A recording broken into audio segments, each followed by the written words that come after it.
24 घंटे दुनियादारी की बातें करती रहती थी। क्रूरा, बहुत क्रूर स्वभाव की थी। लोक वार्ता रता क्रूरा, प्रायसो बहुजल्पिका। बहुजल्पिका, बहुत बोलती थी। जब बोलना चालू करे तो दूसरे को मौका ही नहीं मिलता था मुंह खोलने का, इतनी बड़बड़ाती थी। स्त्रियों के लिए बहुत बोलना अच्छा नहीं होता, ये दोष माना गया है। और ये देवी जी बहुजल्पिका, बहुत बोलती थी। सूरा, लड़ने में सबसे आगे। कलह प्रिया, झगड़ा बेहद पसंद था इनको। ये परिचय धुंधली का दिया। परंतु बेचारे ब्राह्मण विद्वान समझदार थे तो ऐसी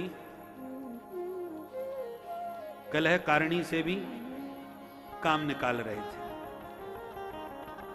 हाँ सही, झेल रहे थे। बोलो राधे राधे। तो भैया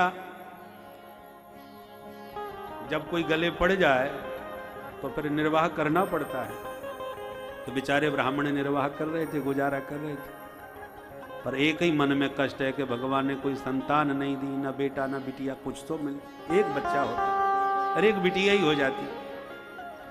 एक दिन तो इतने दुखी हो गए इस बात पर, गृहम त्यक्त्वा वनंगता, घर छोड़ के जंगल में भाग गए। और जंगल में जाके इतनी जोर से रोना चालू किया, गला फाड़ के। एक सन्यासी महात्मा वहां से निकल रहे थे, उन्होंने आवाज सुनी तो पास में आके बोले, कथम रोदसी विप्रत्वम काते चिंता बलीयसी। पंडित जी आप ऐसे जंगल में क्यों रो रहे हो, क्या कष्ट है हमें बताओ। सहानुभूति दिखाई तो और जोर से फूट पड़े। दुखी हृदय को कोई सहानुभूति मिले तो दुख और उमड़ पड़ता है। वेदना फूट पड़ी। किम ब्रवीमि से दुखम पूर्व पापेन संचितम। क्या कहूं महाराज, कुछ कहते नहीं बनता। पूर्व जन्म के पाप उदय हुए हैं। आज मेरे पास क्या नहीं है, संपत्ति की कोई कमी नहीं, सम्मान की कोई कमी नहीं। जिधर से निकलता हूं लोग साष्टांग दंडवत करते हैं, आशीर्वाद लेते हैं। सब कुछ होते हुए भी संतान के बिना सारा आंगन सूना है, जिंदगी सब बेकार है। महात्मा ने माथा पकड़ा, राम राम। जंगल में रो रहा था तो मैंने सोचा मेरे ठाकुर जी की याद में रो रहा होगा। यहां ये जंगल में बेटा के लिए रोने बैठा है। महात्मा ने समझाने का प्रयास किया। मुंचा ज्ञानम प्रजारूपम बलिष्ठा कर्मणो गति विवेकम तु समासाद्य त्यज संसार वासना। एक बात ध्यान से सुनो पंडित जी, जब तक ये मूर्खता अपने मन से नहीं निकालोगे तब तक कष्ट नहीं मिटने वाला। और मूर्खता क्या है? प्रजारूपम। मुंचा ज्ञानम प्रजारूपम। आपने ये जो धारणा बना रखी है कि पुत्र हो जाए तो मैं सुखी हो जाऊं, यही सबसे बड़ी मूर्खता है। क्या तो पुत्र में ही सुख होता पंडित जी? तो जिनके अनेक पुत्र हैं उनसे भी तो एक बार पूछ के आओ कि वो कितने सुखी हैं। राजा सगर के 60,000 बच्चे हुए थे, इतिहास पढ़ा है। परंतु कपिल भगवान का अपमान करके सबके सब भस्म हो गए। कई पीढ़ियों को तपस्या करनी पड़ी, तब भगीरथ ने भागीरथी ला करके उन अपने पूर्वजों का उद्धार करवाया। क्या सुख मिला बाप को?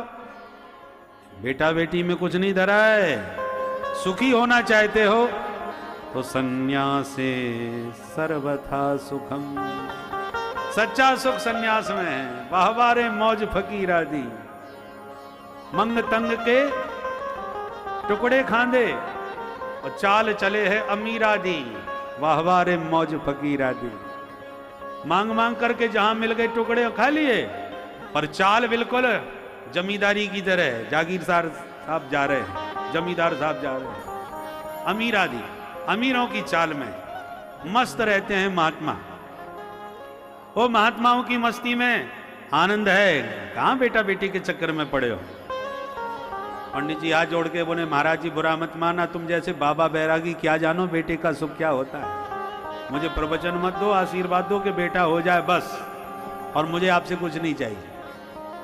महात्मा जी बोले सुनो पंडित जी, हम कहना नहीं चाहते थे पर अब कह ही देते हैं। क्या? बोले हमने तुम्हारे माथे की रेखा पढ़ ली, दावे के साथ कहते हैं सप्त जन्मावधि तब पुत्रो नई वच नई वच, 7 जन्म तक तुम्हें कभी संतान नहीं होगी।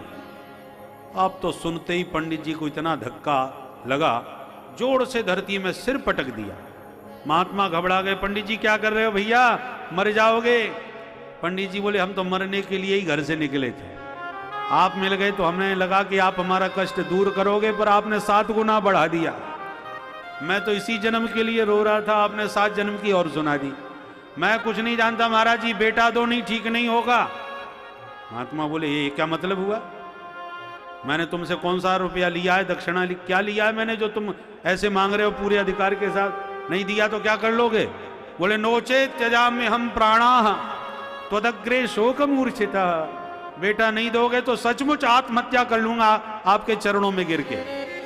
अब महात्मा घबरा गए, एक बार तो सिर पटक चुका है, भरोसा नहीं ये मर भी सकता है, और मेरे सामने मेरे चरणों में मर गया तो मेरा तो सारा भजन चौपट हो जाएगा, सारी मस्ती खत्म हो जाएगी। जो आनंद में मैं भरा था कई दिनों महीनों तक, मुझे तो चैन से नींद नहीं आएगी। ब्रह्म हत्या मेरे चरणों में। सुनो सुनो पंडित जी, ऐसे मत मरो, ब्राह्मण शरीर है। अच्छा आप नहीं मानते, हम आपको ये फल दे रहे हैं, इदम भक्ष्य पत्न्यात्मम ततः पुत्रो भविष्यति, ये फल अपनी पत्नी को खिलाओ बेटा हो जाएगा। पंडित जी तो नाचने लगे, बड़े प्रसन्न हो गए। 2-4 महात्मा जी ने नियम बतला दिए तो पंडित जी सुन करके भागे। अरे सुनती हो, देखो क्या लाया हूं। क्या लाए हो जी? बोले जल्दी से ये फल खा ले, बेटा हो जाएगा। ओहो, इस फल खाने से बेटा हो जाएगा? बोले हाँ, देर मत कर, फटाफट खा। पंडितानी को लगा मेरे ऊपर कोई जादू टोना करवाया जा रहा है, कोई तंत्र मंत्र किसी बाबा जी से करवा के लाए हैं। मैं तो ऐसे नहीं खाऊंगी, मना करूंगी तो और जबरदस्ती खिलाएंगे। तो तुरंत हंस के बोली ठीक है खा लूंगी, पर मैं नहाऊंगी, पूजा करूंगी, भोग लगाऊंगी, तब पाऊंगी। पंडित जी को यह बात समझ में आ गई, ठीक कह रही है, ध्यान से खा लेना, भूलना मत। और कह के फल दे के पंडित जी तो कहीं घूमने चले गए। पंडितानी ने नहीं खाया। मैंने कहीं फल खा लिया और कहीं गर्भवती हो गई, तो मैंने तो सुना है गर्भवती स्त्री ज़्यादा तेज भाग दौड़ नहीं सकती, और कहीं घर में भूकंप आ गया तो सब भाग लेंगे, मैं कैसे भागूंगी। मैंने ये भी सुना है कि गर्भिणी स्त्री को ज़्यादा काम नहीं करना चाहिए, यदि घर का काम नहीं करूंगी तो मेरा तो घर का काम ही कोई करने वाला नहीं है मेरे अलावा। यदि मैं ननद को बुला के सोचूं कि वो संभाल लेगी तो वो महा चोटी है, 4 दिन में तो घर ही चौपट कर देगी मेरा। जब भी आई है कुछ ना कुछ चुरा के जरूर लेके गई है, परंतु कहूं तो अभी घर में झगड़ा है, वो मेरे को पसंद नहीं है ज़्यादा। जो महा झगड़ालू होते हैं वो यही कहते हैं, हमको झगड़ा पसंद नहीं है, लड़ाई झगड़ा पसंद नहीं है। जो महा झूठे होते हैं वो जरूर कहेंगे कि मैं बिल्कुल सत्य कह रहा हूं, झूठ तो कभी बोलता ही नहीं। इस तरीका होता है। धुंधली बोली मैंने सुना है कि सुखदेव जी 12 साल तक मैया के पेट में रहे थे, मेरा बच्चा भी कहीं 2-4 साल रह गया तो तदा में मरणम भवेत, मैं तो जीते जी मर लूंगी। और एवं कुतर्क योगेन तत्फलम नैव भक्षितम। सनकादि कहते हैं इतने कुतर्क किए कि उसने फल नहीं खाया। थोड़ी देर में इसकी छोटी बहन आई, पूरी कहानी उसको सुनाई, उसने अच्छी तरह समझाई, पागल हुई है, फल खाने से कोई बेटा बेटी होते हैं, सब बकवास। तो क्या करूं इस फल का? बोले अपने गैया को खिला, बरसों से बंधी है, बछड़ा तो हुआ नहीं। बाबा के फल में क्या चमत्कार है सब समझ में आ जाएगा। पहले पशु पक्षियों पर प्रयोग करना चाहिए जड़ी बूटियों का। तो तेरी गैया के बच्चा नहीं, तुझको भी बच्चा नहीं, यदि होना होगा तो देखें उसके क्या होता है। और रही बात तेरी, तो बहन मेरे पास खाने को कुछ नहीं है, तेरे पास कोई खाने वाला नहीं है। मेरे पहले ही अनेक बच्चे हैं, उसमें एक और होने वाला है। मैं वचन देती हूँ अब की बार जो बच्चा होगा उस पर तेरा ही अधिकार होगा। अभी से तेरे को मैंने वचन दिया। दोनों बहनों में बातें हो गई, पतिदेव को भनक नहीं पड़ने दी। समय पा करके छोटी बहन के बेटा हुआ, धुंधली को दिया। धुंधली ने वो बेटा पतिदेव को दिखा दिया, स्वामी जी मेरे को रात में आज बेटा हो गया। और पंडित जी खुशी के मारे नाचने लगे, बेटा हो गया, बेटा हो गया। पूरे गांव में मिठाइयां बंटवाई। उसके 3 महीने के बाद साधेनु सुसवेर भकः, पंडित जी की गैया ने भी एक शिशु को जन्म दिया। सर्वांग सुंदरम दिव्यम निर्मलम कनक प्रभम, संत के प्रसाद का परिणाम था, बड़ा ही सुंदर अनोखा बेटा हुआ। पूरे गांव में हल्ला मच गया, कहा पंडित जी को एक बेटा नहीं, अब गैया ने भी बेटा पैदा कर दिया। भाग्य खुल गए, भगवान छप्पड़ फाड़ के देते हैं। पंडित जी का आनंद दुगना हो गया, बच्चों के नामकरण किए। मेरे गाय का जो बेटा है इसके कान गाय जैसे हैं, इसलिए नाम रखता हूं गौकर्ण। और अपने बेटे का नाम तो धुंधली खड़ी हो गई, सबके नाम तो मैं ही धरोगे, बच्चा मेरा है, पेट में मैंने धरा है, नाम भी मैं ही रखूंगी, तो क्या नाम रखना है? मेरा नाम है धुंधली, मेरे बच्चे का नाम होगा धुंधुकारी। ठीक है, जैसी मर्जी तुम्हारी। दोनों बच्चे बड़े हुए, दोनों ही नाम कमाया, एक हुआ विख्यात, दूसरा हुआ कुख्यात। गौकर्ण पंडितो ज्ञानी धुंधुकारी महाखल। गौकर्ण जी महान विद्वान और धुंधकारी उतना ही नंबर 1 का आतंकी। पहले चोरी करने लगा, फिर डकैती डालने लगा और अनेक दुराचार में प्रवृत्त होकर के दीनान धानाम प्रपीडकः, दीन दुखियों को सताने लगा, बालकों का अपहरण करने लगा, फिरौती मांगने लगा। ये हालत हो गई महाराज धुंधकारी की कि इतने प्रपंच पाल लिया कि पंडित जी के पास शिकायत पर शिकायत आने लगी। पंडित जी सिर पकड़ के रोने लगे। क्व तिष्ठामि क्व गच्छामि को मे दुखम व्यपोहयेत्, प्राणास्त्यजामि दुखेन हा कष्टम मम संस्थितम। ऐसी जिंदगी से मर जाना अच्छा। देखो पहले भी मरने जा रहे थे, बेटा नहीं था इसलिए। अब मरने जा रहे हैं कि इस नालायक ने हमें बर्बाद कर दिया। इसलिए दोनों परिस्थिति में व्यक्ति परेशान है। बालक नहीं हुआ तो परेशान, और हो गया तो और परेशान। बोलो राधे राधे। मरने को चल दिए, तब गौकर्ण जी ने हाथ पकड़ के एकांत में बैठा के पिताश्री को समझाया, पिताजी मुझे ये बताओ, इस दुनिया में आप सुखी किसे मानते हो? बोले बेटा, राजा महाराजा लोग कितने सुखी होते हैं, सुंदर राजकुमार है, सुंदर दास दासियां हैं महलों में, उनको बड़ा आनंद होता है। बोले पिताजी ये भ्रम है। हर व्यक्ति संसार में एक दूसरे को सुखी समझता है, सुखी है कोई नहीं। जो कम धनवान होता है वो विशेष बड़े धनवान से को देख के परेशान रहता है। देखो उसकी इतनी फैक्ट्रियां लग गई, हमारी वो एक ही फैक्ट्री है, उसमें भी आए दिन घाटे होते रहते हैं। कईयों को नींद की गोली खा के सोना पड़ता है। और ये ज्यादा इनकम हो रही है, खूब पैसा आ रहा है, तो भी टेंशन होने लगता है, इसको रखा कहां जाए।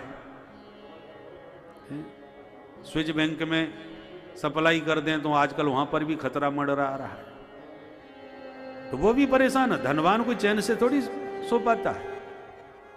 धनहीन कहे धनवान सुखी, धनवान कहे सुख राजा को भारी, राजा कहे महाराजा सुखी, महाराजा कहे सुख इंद्र को भारी। इंद्र कहे चतुरानन को सुख, ब्रह्मा कहे सुख विष्णु को भारी, पर तुलसीदास विचार कहे हरि भजन बिना सब लोग दुखारी। भजन बिना सब लोग दुखारी। इसलिए पिताजी दुनिया में कोई सुखी नहीं है।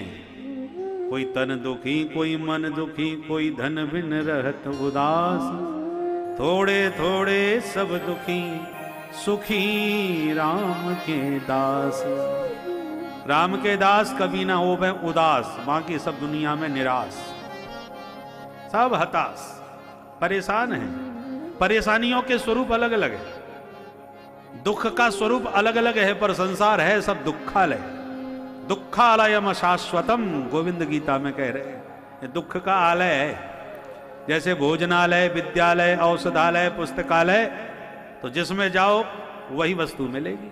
पुस्तकालय में जाओगे किताबी किताबें दिखेंगी, भोजनालय में जाओगे भोजन सामग्री दिखेगी, तो दुखालय में जहां जाओगे दुख ही दुख नजर आएगा। दुख की वैरायटियां अलग अलग हैं। औषधालय में जाओगे जड़ी बूटियां ही नजर आएंगी, दवाइयां अलग अलग हैं। धनवानों को दूसरे प्रकार का दुख है, निर्धन को दूसरे प्रकार का दुख है, राजा को दूसरे प्रकार का दुख है, प्रजा को दूसरे प्रकार का। प्रजा इसलिए परेशान है पैसा कहां रखा जाए, वो समझते